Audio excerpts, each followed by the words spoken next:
Set 2017 ના paper સોલ્યુશનમાં આપણે આગળ વધીએ. 1 થી 17 એમસીક્યુ આપણે સોલ્વ કરી દીધા છે. 18મો એમસીક્યુ આપણે સોલ્વ કરીએ. 19, 20, 21, 22 આગળ વધીએ. કુલ કેટલા પ્રશ્નો? 40 આપણે સોલ્વ કરવાના છે. પેપર આ સોલ્યુશન પતી જશે 2017 એટલે નવું એક પેપર લઈશું, બરાબર? જેથી તમને આઈડિયા આવી જાય કે ગુજસેટની પરીક્ષામાં કેવા પ્રકારના એમસીક્યુ પૂછે છે. ઓકે, ચલો 2017 પેપર સોલ્યુશન 18 નંબરનો એમસીક્યુ. વિકલ સમીકરણની કક્ષા અને પરિમાણ નક્કી કરવાનું છે. વિકલ સમીકરણની કક્ષા અને પરિમાણ. કક્ષા અને પરિમાણ નક્કી કરવાનો મોટાભાગે એમસીક્યુ તમને પૂછાય જ છે, બરાબર? તો ચલો, એક તો વિકલ સમીકરણની કક્ષા નક્કી કરવી હોય તો મહત્તમ વિકલિત કયું છે? આ રહ્યું, આ પ્રથમ વિકલિત છે. ઓકે, અને આ મહત્તમ વિકલિત છે. તો મહત્તમ વિકલિત 2 છે એટલે આપણે કહી શકીશું કે કક્ષા 2 છે. કક્ષા કેટલી છે ભાઈ? 2 છે. બીજું, વિકલ સમીકરણની બહુપદી હોવી જોઈએ. વિકલ સમીકરણની બહુપદી, જેમ આપણે x ની બહુપદી કહીએ છીએ એમ વિકલ સમીકરણની બહુપદી એટલે કે જે પ્રથમ વિકલન હોય એની ઘાત કઈ હોય? કોઈ ધન પૂર્ણાંક હોય. પ્રથમ વિકલન છે એની ઘાત પણ પૂર્ણાંક હોય. ટૂંકમાં આપણે શબ્દ પર ભાર મૂકજો, વિકલિતની બહુપદી હોય એટલે અંદર પ્રથમ વિકલિત હોય, દ્વિતીય હોય, તૃતીય જે વિકલિત હોય એની ઘાત કઈ હોય? ધન પૂર્ણાંક ઘાત હોય.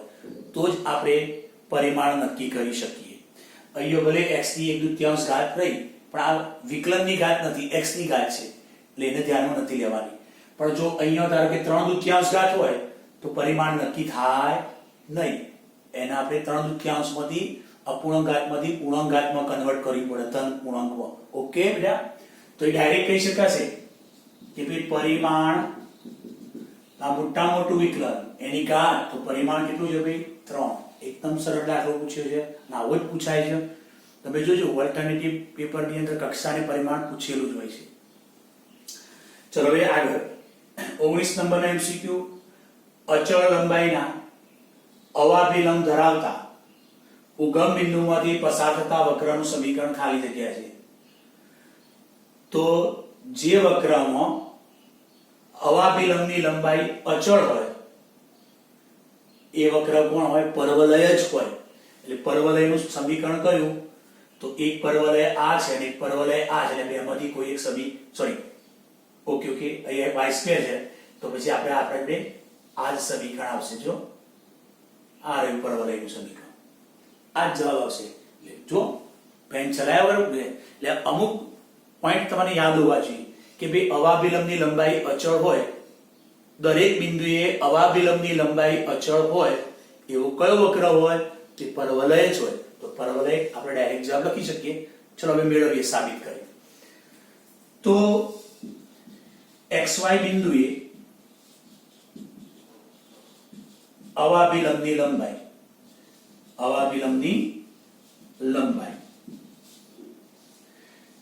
તો અવાભિલંબની લંબાઈનું સૂત્ર y ગુણ્યા dy by dx. xy બિંદુએ અવાભિલંબની લંબાઈ y ગુણ્યા dy by dx અને અસ્પર્શકની લંબાઈ કે તો y ભાગ્યા dy by dx. આ ધ્યાન રાખજો. એટલું એમસીક્યુ આપણે ગણાઈ કાઢું એટલે પૂરું થઈ ગયું એવું નથી કરવાનું. 2017 માં એમસીક્યુ આવ્યો, જવાબ આવી ગયો એવું કરી ભાગવાનું નથી. ઓકે, તો ચલો xy બિંદુએ અવાભિલંબની લંબાઈ તો y ગુણ્યા dy by dx. અસ્પર્શકની લંબાઈ તો y ભાગ્યા dy by dx. y એટલે જે બિંદુએ તમે અવાભિલંબ દોરો છો, બરાબર, એ બિંદુનો y અને એ બિંદુએ ઢાળ, સ્પર્શકનો ઢાળ. હવે આ અચળ છે, અવાભિલંબની લંબાઈ અચળ છે અને લંબાઈ છે માટે a ગ્રેટર ધેન 0. અવાભિલંબની લંબાઈ કેટલી લીધી? a અચળ ફિક્સ લંબાઈ છે ધન, a ગ્રેટર ધેન 0. વિકલ સમીકરણ થઈ ગયું, ઉકેલી દઈએ. y વાળા પદ એક બાજુ, x વાળા પદ એક બાજુ, તો વિયોજનીય ચલ કયું વિકલ સમીકરણ થયું? વિયોજનીય ચલ પ્રકારનું વિકલ સમીકરણ થઈ ગયું. બંને બાજુ સંકલન આપી દો. બંને બાજુ સંકલન આપી દો. ઓકે, ચલો હવે y નું y² / 2 બરાબર a1 નું x પ્લસ c1, સંકલનનો સ્વૈરાચાર આપણે c1 અથવા c લઈ લો. ચલો હવે આ વક્ર ઉગમ બિંદુમાંથી પસાર થાય છે, એટલે આ વક્ર ઉગમ બિંદુમાંથી પસાર થાય છે માટે ઉગમ બિંદુ સમાધાન કરે. y ની જગ્યાએ 0, x ની જગ્યાએ 0 મૂકો, 0 0, c 0 થશે ભાઈ. c 0 થશે તો c ની જગ્યાએ જ ભાઈ 0 મૂકી દો, c ની જગ્યાએ 0 મૂકી દો. હવે આપણી જોડે શું આવ્યું ભાઈ? y² બરાબર 2ax. તો આ શાનું સમીકરણ છે? પરવલય. તો આમાં પરવલય આ જ છે અને અહીંયા આપણે મૂકી દઈએ a એટલે કોઈ અચળ આંકડો, તો 2a કોઈ અચળ છે, એની જગ્યાએ આપણે k લખી કાઢીએ, જ્યાં 2a બરાબર k લખી કાઢીએ, કારણ કે a કોઈ અચળ આંકડો ધન, તો 2a પણ અચળ, તો એની જગ્યાએ k મૂકી દો, તો y² બરાબર kx. તો એ પરવલયનું સમીકરણ. મેં તમને પહેલા કહ્યું હતું પરવલય એવો વક્ર છે કે એના xy બિંદુએ દોરેલા અવલાબી લંબાઈ હંમેશા અચળ જ રહે. તો આટલું ખાલી તમને થિયરિકલ પોઈન્ટ યાદ હોય ને તો ફટ દઈને જવાબ લખી શકો. આનો જવાબ ફક્ત તમે આ બંને MCQ કેટલી સેકન્ડમાં? 2 સેકન્ડમાં, આની 1 સેકન્ડના બીજી સેકન્ડ પૂરું કરી શકો છો. એટલે બીજા MCQ ની અંદર તમે ટાઈમ આપી શકો જે લાંબી ગણતરી વાળા હોય. ચલો હવે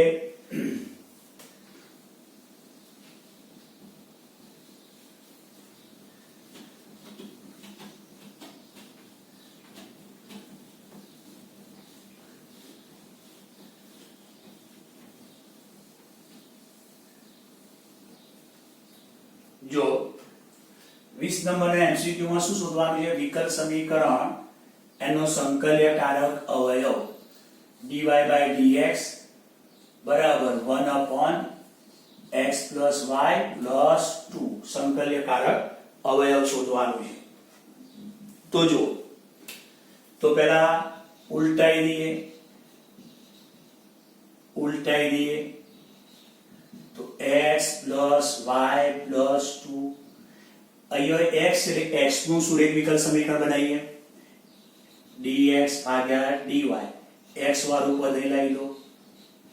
આ થઈ ગયું x નું સુરેખ વિકલ સમીકરણ, જેને dx/dy plus p of y into x બરાબર q of y સાથે સરખાવતા આની સાથે સરખાવી દો. ઓકે, તો p of y એટલે x નો સહગુણક -1 સંકલ્યકારક અવયવ, એને કહેવાય if ઇન્ટિગ્રેશન ફેક્ટર. બરાબર, અંગ્રેજીમાં if સંકલ્યકારક અવયવ ઇન્ટિગ્રેશન ફેક્ટર. તો સૂત્ર કયું? p of y dy. ઘાતમાં સંકલન p of y dy. બોલો p of y એટલે કેટલા? p of y એટલે -1 લાવ્યા, એ -1 મૂકી દો. બોલો 1 નું સંકલન y પ્રત્યે છે એટલે -y. તો આ થઈ ગયો સંકલ્યકારક અવયવ. કયો ઓપ્શન આવશે ભાઈ? એ ઓપ્શન આવશે. કયો ઓપ્શન આવશે? એ ઓપ્શન આવશે. ક્લિયર? ચલો હવે 21 નંબરનો MCQ લઈએ. ચલો a b c d. a પછી b બિંદુ આપ્યું છે, પછી c, પછી d. હવે આપણે શોધવાનું છે સદિશ AB નો સદિશ CD પરનો પ્રક્ષેપ. તો પહેલા આપણે AB સદિશ શોધવો પડશે, પછી આપણે CD સદિશ શોધવો પડશે. AB સદિશ એટલે B ના સ્થાન સદિશમાંથી A નો સ્થાન સદિશ બાદ કરવાનો. એટલે 5 - 1 4, -1 - 2 1, 7 - 4 3, CD D ના સ્થાન સદિશમાંથી C નો સ્થાન સદિશ બાદ કરો. 4 ઓછા 3 1, 5 ઓછા 6 માઈનસ 1, માઈનસ 1 ઓછા ઓછા 2 થઈ જાય 1. હવે આપણે શોધવાનું છે AB નો CD પરનો પ્રક્ષેપ. તો સૂત્ર શું લખવાનું છે? AB સદિશ ડોટ CD સદિશ ભાગ્યા માન CD સદિશનો સ્ક્વેર ગુણ્યા CD સદિશ. આ સૂત્ર લખાશે. ચલો AB અને CD નો ડોટ ગુણાકાર, તો આનો ડોટ ગુણાકાર 4 એકા 4, આ બેનો ડોટ ગુણાકાર -1, આ બેનો 3, તો આથી ડોટ ગુણાકાર આવશે. ચલો અહીં CD સદિશનું માન વર્ગમૂળમાં 1 નો વર્ગ વત્તા -1 નો વર્ગ વત્તા 1 નો વર્ગ કેટલા ભાઈ? √3. તો અહીં થશે √3 નો વર્ગ કેટલા? 3. અહીં શું લખવાનું? CD સદિશ 1 -1 1. ચલો જો 4 ને 3 7, 7 માંથી 1 6 ભાગ્યા 3 2 1 -1 1 ગુણી કાઢો ભાઈ 2 -2 2. કયો ઓપ્શન આવશે? તો આપણા જોડે જોઈ લો ઓપ્શન ડી આવશે. ક્લિયર ભાઈ? ચલો એકદમ સહેલો. પછી ચલો આગળ જઈએ.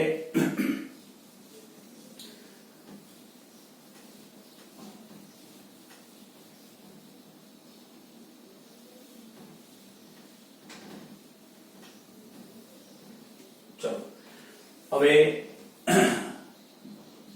22 નંબર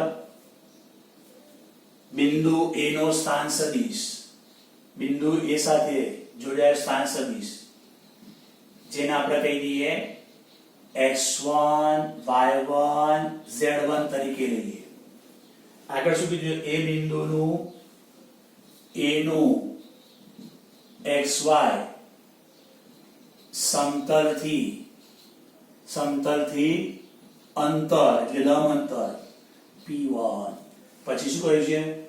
બિંદુ A નું y અક્ષથી અંતર જેને p2 કહ્યું છે અને પછી p1 p2 આપણે શોધવાનું છે.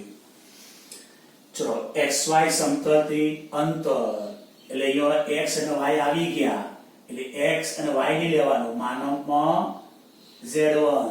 ઓકે, x અને y ને લેવાના માનક z1. y અને z હોય તો અહીંયા y અને z સમતલ હોય તો માનકમાં x1, x અને z હોય તો માનકમાં y1. હવે એ બિંદુનું y અક્ષથી અંતર એ x1 square plus z1 square. y અક્ષ એટલે y નહીં લેવાનું બરાબર. y અક્ષથી અંતર ધારો કે x અક્ષથી કીધું તો y1 સ્ક્વેર વત્તા z1 સ્ક્વેર. z અક્ષ કીધો હોય તો વર્ગમૂળમાં શું લખવાનું ભાઈ? z અક્ષ કીધો હોય તો વર્ગમૂળમાં શું લખવાનું? બોલો અહીં z અક્ષ કીધો તો વર્ગમૂળમાં x1 square plus y1 square. z1 3 નો માનક 3. ચલો x1 4 નો વર્ગ 16. z1 3 નો વર્ગ 9 16 નો 25 5 p2. તો હવે p1 વત્તા p2 5 નો 3 8. તો p1 p2 આપણા જોડે મળશે 8. એટલે કયો ઓપ્શન થશે ભાઈ? તો આપણા જોડે ઓપ્શન થશે C. બરાબર.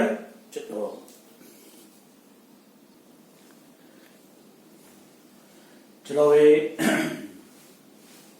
23 નંબરનો MCQ સદિશ નો પૂછ્યો છે આપણે MCQ. A સદિશ વત્તા B સદિશ વત્તા C સદિશ બરાબર 0 સદિશ. સદિશ A નું માન 3, સદિશ B નું માન 5, સદિશ C નું માન 7. A અને B વચ્ચેનો ખૂણો આલ્ફા, તો આલ્ફા ખાલી જગ્યા છે.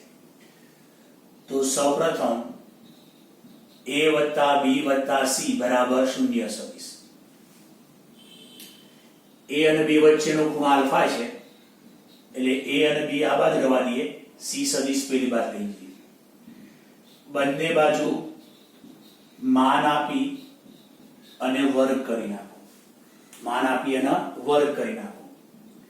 આનું વિસ્તરણ માન a square plus 2 a dot B plus માન b નો વર્ગ બરાબર માન c નો વર્ગ. એ સદિશનું માન 3 આપ્યું છે એ 3 મૂકશો એટલે 9, સદિશ b નું માન 5 મૂકશો એટલે 25, સદિશ c નું માન 7, 7 નો વર્ગ 49. હવે આપણને a અને b વચ્ચેનો ખૂણો આલ્ફા આપ્યો છે તો સૂત્ર શું લખશો? cos આલ્ફા બરાબર a ડોટ b ભાગ્યા માન a માન b. ઓકે, તો cos alpha a dot b मान a 3 मान b 5, 5 ગુણ્યા 3 એટલે મૂકી દઈશું 15.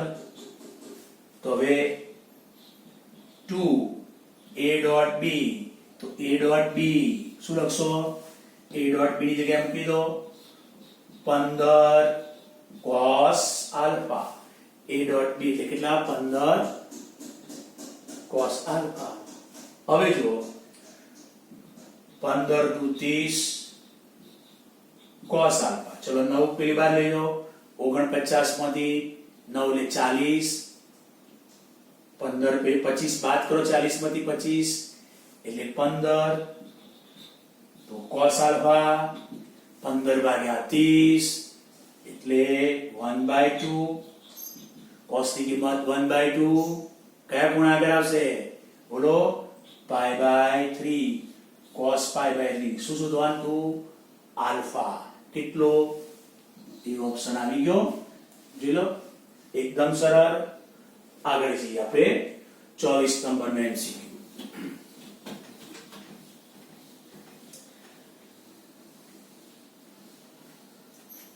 ચલો આપણે 24 માં જો સમતલ આપી છે ax plus by plus cz બરાબર 1. આ સમતલ આપ્યું છે, અક્ષોને અનુક્રમે abc માં છેદે છે.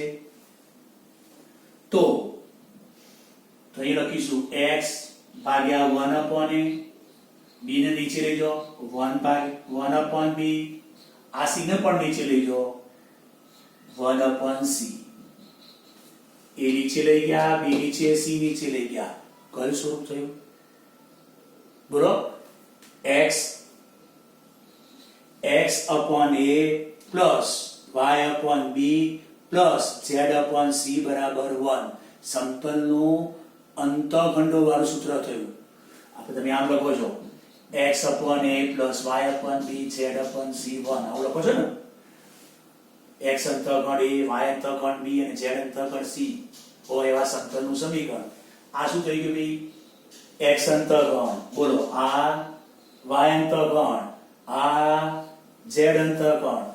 હવે સમતલ x અક્ષને, આ સમતલ અક્ષોને એટલે x અક્ષને a બિંદુમાં છેદે છે, y અક્ષને b બિંદુમાં છેદે છે, z અક્ષને c બિંદુમાં છેદે છે.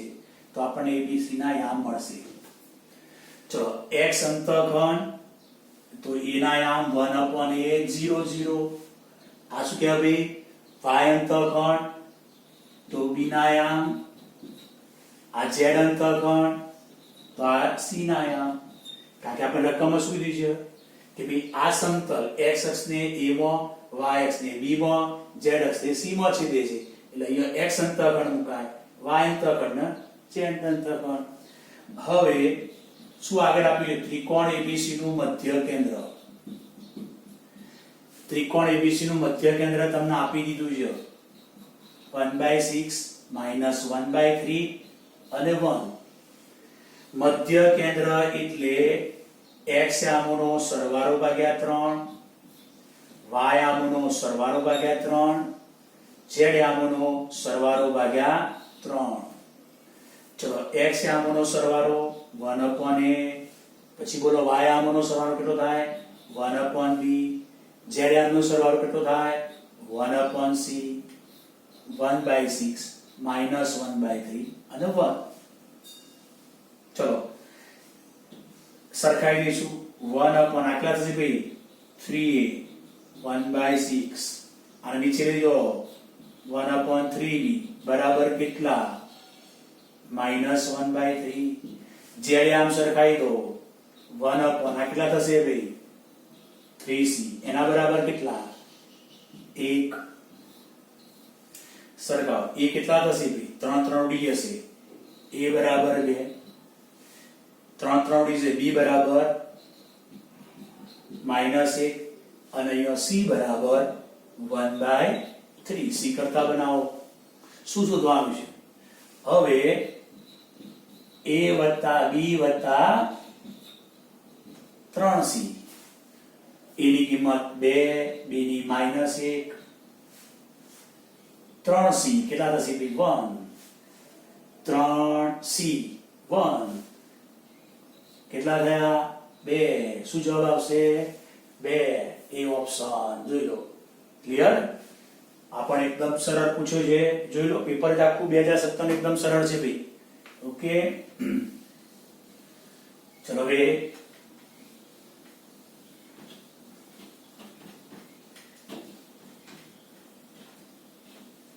25 લઈએ આપણે.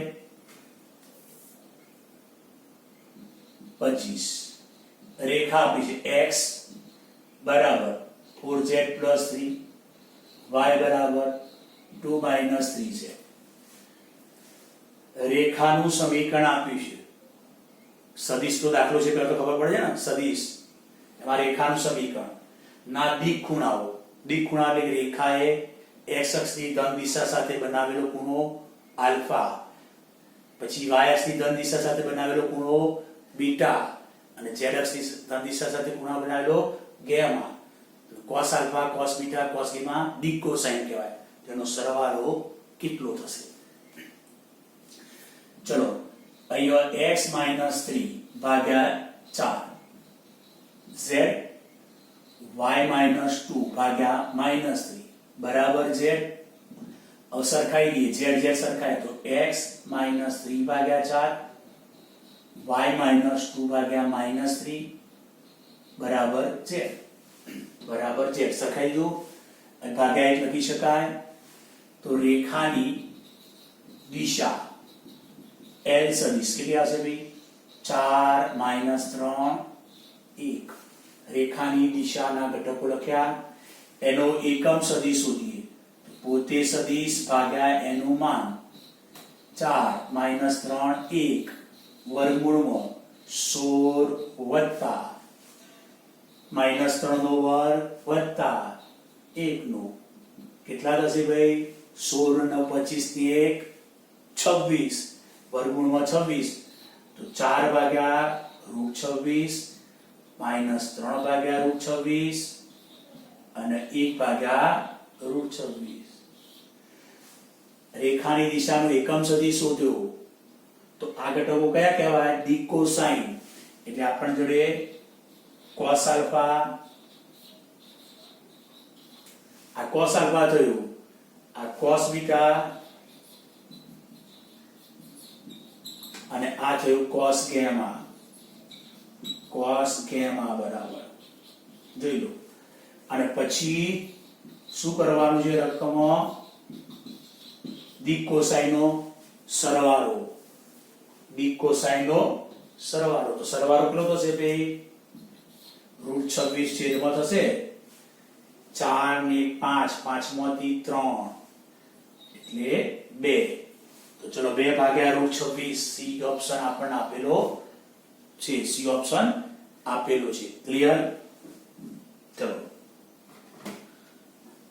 હવે 26 નંબરનો એમસીક્યુ પેલા નક્કી કરો કયા ચેપ્ટરનો છે ભાઈ? સદિશ. સદિશ में કયો પોઈન્ટ છે? સમતલ. સમતલનો અભિલંબ x અક્ષ y અક્ષ z અક્ષની ધન દિશા સાથે અનુક્રમે π/4 π/4 π/2 માપનો ખૂણો બનાવે છે. તો જુઓ કે ભાઈ x અક્ષ y અક્ષ z અક્ષના ઉગમ બિંદુ, ઓકે, આ સમતલનો અભિલંબ અક્ષો સાથે આલ્ફા, y અક્ષ સાથે બીટા, બરાબર, y અક્ષ સાથે બીટા અને z અક્ષ સાથે ગેમા ખૂણો બનાવે છે. ઓકે, અને એ ખૂણાઓ એટલે કે આલ્ફા π/4, બીટા π/4, ગેમા π/2 અને ઉગમ બિંદુથી સમતલ પર દોરેલો લંબ, એટલે આ લંબની લંબાઈ p એટલે કે કેટલી આપી છે આપણને √2. તો જો સમતલનું ઉગમ બિંદુથી લંબ અંતર આપેલું હોય અને સમતલનો અભિલંબ અક્ષો સાથે અનુક્રમે આલ્ફા બીટા ગેમા ખૂણા બનાવતો હોય તો સમતલનું સમીકરણ કયું લેવાનું? જો સૂત્રો યાદ રાખવા પડશે. કયો થિયરિકલ પોઈન્ટ છે? તો સૂત્ર છે ભાઈ x cos alpha y cos beta plus z cos gamma બરાબર p. આ શાનું સમીકરણ? સમતલનું. કયા સમતલનું?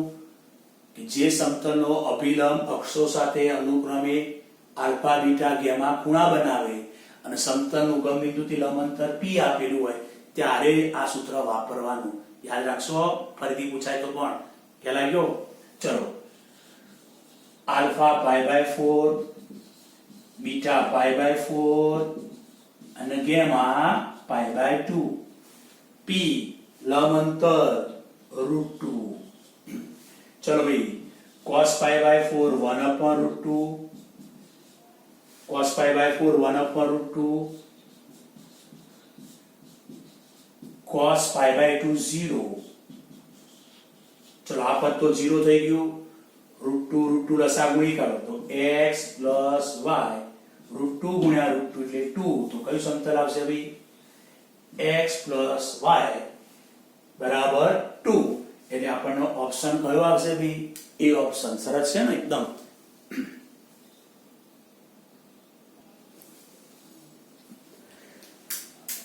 ચલો 27 નંબરનો એમસીક્યુ લઈએ આપણે. કયા ચેપ્ટરનો છે? સંબંધ અને વિધેય. શું શોધવાનું છે? f inverse. f વિધેયનો આ પ્રદેશ છે, f વિધેયનો પ્રદેશ, બરાબર. Okay, minute 3/5 r minus 3/5.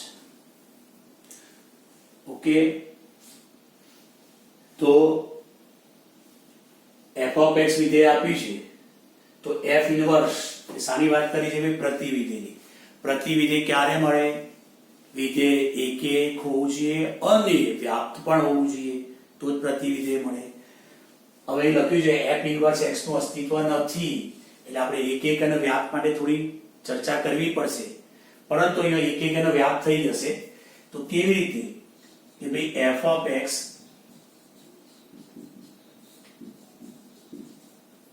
તો તમે f ઓફ x1 બરાબર f ઓફ x2 ધારી દો તો તમારે x1 બરાબર x2 સાબિત થઈ જશે. માટે f એક વિધેય છે. ઓકે, એ જાતે કરી લેજો. હવે વ્યાપ માટે જોઈએ તો વ્યાપ માટે ચલો f ઓફ x એટલે y x કરતા બનાવીશું. 5xy - 3y બરાબર 3x + 1. આ બાજુ લઈ x સામાન્ય કાઢી નાખો. આ પદ x વાળું પદ તો 5y - 3x સામાન્ય. આ પદ પેલી બાજુ લઈ જાઓ 3y + 1 x આપણે કરતા બનાવીએ. જોઈ લો x કરતા બનાવીએ છીએ. x કરતા બનાવી લો. હવે આપણે ચલો f વિધેય r માઇનસ 3/5 થી r માઇનસ 3/5 એટલે એમાં x ઘટક 3/5 નથી લેવાનો, બાકીના બધા જ x ઘટકો લો. અહીંયા y બરાબર 3/5 નથી લેવાનો, બાકીના બધા ઘટકો લો. તમે જોઈ શકો છો કે અહીંયા જો હું y ની જગ્યાએ 3/5 મૂકું, 3/5 થોડી વાર માટે, તો 3/5 5 5 ઉડીએ 3 × 3 છે શું થઈ ગયો 0, તો અવ્યાખ્યાયિત થાય. પણ એ y આમ આપણે કાઢી નાખ્યું છે, y ની જગ્યાએ 3/5 નથી મૂકવાના. તો હવે તમારા જોડે શું થયું કે ભાઈ y ની જગ્યાએ 3/5 મૂકવાનું નથી, તો એના સિવાય તમે ગમે તે y લેશો તો એને અનુરૂપ આપણને x મળશે. એનો મતલબ પ્રત્યેક y ને અનુરૂપ આપણને x મળશે. ઓકે, અને દરેક y ને અનુરૂપ આપણને x મળશે તો મતલબ શું થયો, વ્યાપ્ત વિધેય છે. તો એક અને વ્યાપ્ત વિધેય છે તો પ્રતિવિધેય મળશે. પ્રતિવિધેય મળશે તો પ્રતિવિધેય કેવું લખો છો તમે? ચલો x, તો હવે f ઇનવર્સ x, તો y ની જગ્યાએ શું લખી કાઢવાનું ભાઈ? x લખી કાઢવાનું. એટલે y ની જગ્યાએ તમે ફક્ત x લખી કાઢો. y ની જગ્યાએ x લખી કાઢ્યો તો આ તો શું થઈ ગયું, ફરીથી આપણું f of x થઈ ગયું. ફરીથી આપણું f ઇનવર્સ x શોધ્યું તો એના એ જ આવ્યું, એટલે f ઇનવર્સ x બરાબર f of x. તો આપણને કયો ઓપ્શન સેટ થશે? B option. જોઈ લો, f ઇનવર્સ x બરાબર f of x. ચલો હવે 28 નંબરના MCQ ની વાત કરીએ. બોલો કયા ચેપ્ટરનો પહેલા તો નક્કી કરો તમે. ચેપ્ટર નક્કી કરો. સંબંધ અને વિધેય પહેલું ચેપ્ટર, બરાબર છે ને? એમાં આપણને f of x વિધેય આપ્યું છે, g of x વિધેય આપ્યું છે. તો હવે શું શોધવાનું છે? g સંયોજિત f ઇનવર્સ 10, આની વેલ્યુ શોધવાની છે. તો આનું શું કહેશો? g f inverse 10. ઓકે, તો પહેલા f ઇનવર્સ 10 શોધીશું. ચલો આપણું આ f વિધેય r થી r, અને વિધેય વ્યાખ્યાયિત કરીને આપ્યું છે f of x બરાબર 3x + 2. ચલો આમ લઈએ તો f થશે, અને આમ આવશે તો f ઇનવર્સ થશે. જો f x ની વેલ્યુ કેટલી આપશે? y, તો f ઇનવર્સ શું કરશે? y ની વેલ્યુ x આપશે. એટલે આપણે f of x એટલે y. હવે આપણે શોધવું છે શું?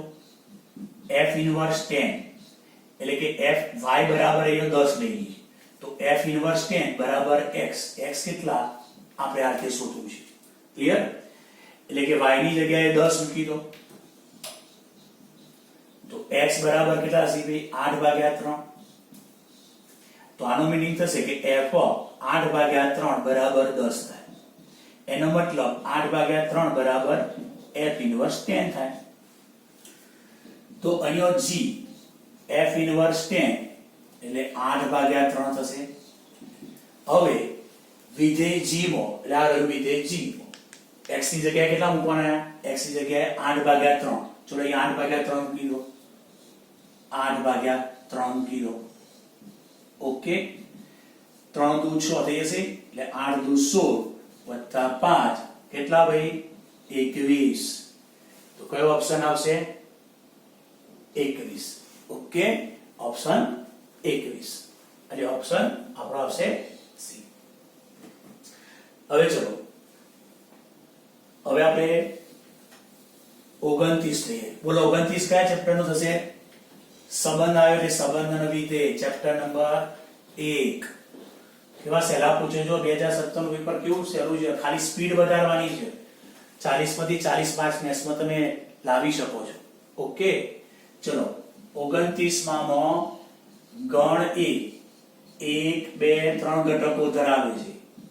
એની પર સંબંધ 1 2 2 1 2 3 જોઈ લો. તો s ખાલી જગ્યા સંબંધ છે. એક પહેલા આપણે સમજી લેવી સામ્ય સંબંધ. તો સામ્ય સંબંધ ક્યારે કહેવાય? જો સંબંધ સ્વવાચક થાય તો, સંમિત થાય તો અને પારંપરિક થાય તો, ત્રણેય સંબંધોનું પાલન થાય તો સામ્ય સંબંધ છે.